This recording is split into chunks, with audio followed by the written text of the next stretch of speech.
Hi, this is Travis Chansey with Abbott's Cleanup and Restoration.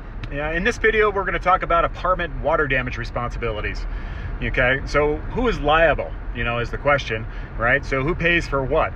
If there's a water damage to the property, typically we have different causes, right? We have pipes that break, we have appliances, we have Mother Nature, we have long-term problems that have never been fixed by the landlord, things like that. And we got to make sure we know who pays for what. So first of all, let's talk about the landlord. So the landlord has basically owns the home, has an insurance policy on the home. So there's plumbing, there's appliances, there's landscaping, all that type of stuff. Sprinkler systems, that should all be maintained by the landlord, right?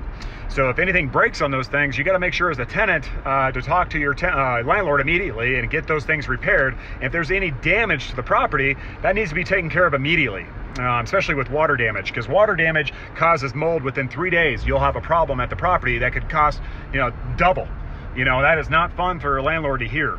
So you want to make sure, and there could be problems with the insurance as well, because a lot of times if you drag your feet on the front end, it's not covered by the insurance company.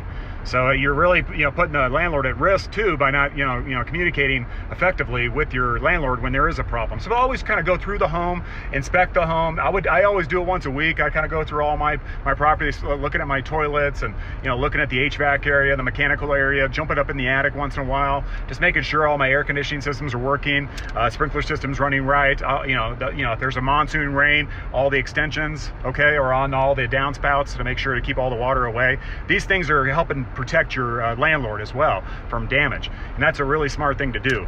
So, and if you do cause a problem at a property, by accident as a tenant, just be clear and concise with the landlord, because a lot of times that could be covered by insurance anyways. But just remember one thing before this video ends is as a tenant, make sure you get a renter's policy. It's very cheap to get, and it could cover your butt. And you want to make sure when there's damage like that, you have sentimental things, you have things that you bought with your hard work and everything else, and all that cash you put out there, and then something could just ruin it.